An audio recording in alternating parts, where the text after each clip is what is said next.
L'industrie et le logement sont au cœur de la campagne électorale. Tous les candidats, à commencer par les deux principaux, multiplient les visites symboliques, les propositions pour vanter les mérites du Made in France, pour promettre le sauvetage des sites industriels menacés.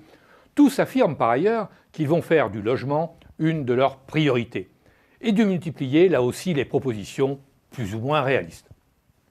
Mieux vaut tard que jamais. Pourtant, nos candidats se gardent bien de s'attaquer au cœur du problème, celui de la structure du gouvernement, celui des centres de pouvoir au sein de l'appareil d'État.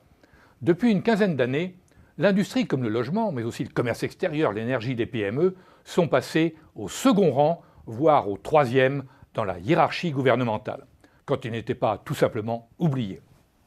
Tout commence en 1997, avec Lionel Jospin et le regroupement à Bercy du ministère de l'Industrie avec celui de l'économie et des finances, avec un super ministre à l'époque, Dominique Strauss-Kahn. Bercy, c'est cette forteresse, ce paquebot néo-stalinien où règne la crème des crèmes, je veux parler des hauts fonctionnaires des finances. Le ministère de l'Industrie, comme les grandes directions de l'énergie ou du commerce extérieur, passe dès lors sous la dépendance de l'économie, du Trésor. Tout naturellement, les priorités changent. Fini l'industrie, vive les services et la finance.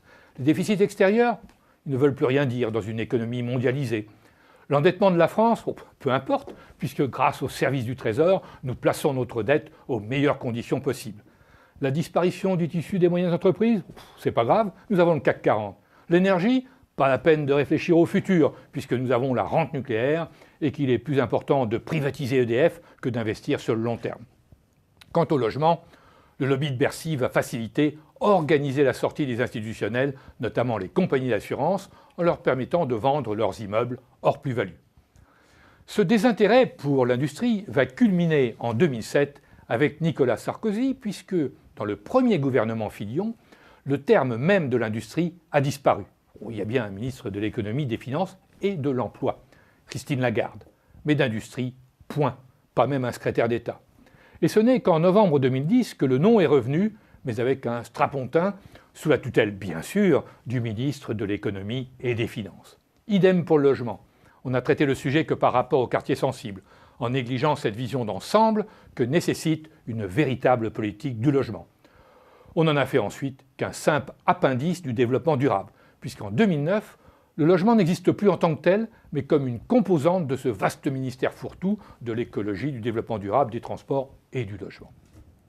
Alors, si nos candidats veulent vraiment faire de l'industrie du logement leur priorité, ils vont devoir se donner les moyens de leurs ambitions et changer profondément la structure de l'appareil gouvernemental, déplacer les centres de pouvoir. Cela veut dire que le futur ministre de l'Industrie, comme celui du logement, doivent non seulement être des ministres de plein exercice, mais qu'ils doivent avoir le pouvoir sur d'autres ministères pour bien traduire les nouvelles priorités. Le patron à Bercy devrait donc être désormais le ministre de l'Industrie, avec des secrétaires d'État, notamment au budget, pour l'assister. Idem pour le logement, qui doit redevenir un grand ministère si on veut vraiment s'attaquer au problème.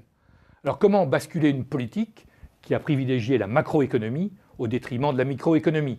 Une politique qui, quels que soient les habillages, a privilégié démesurément le monde financier par rapport au reste de l'économie. Un monde financier que Bercy a incarné presque sans en rendre compte. Or, si l'on veut vraiment changer les choses, définir de nouvelles priorités et mettre en œuvre les politiques nécessaires, il va falloir oser. Oser s'attaquer aux citadelles du pouvoir.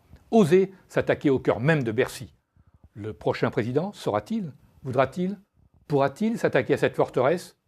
Une chose est sûre, si on laisse les choses en l'état, tous les discours sur la réindustrialisation ou sur la relance du logement ne seront, une fois de plus, que des promesses électorales non tenues.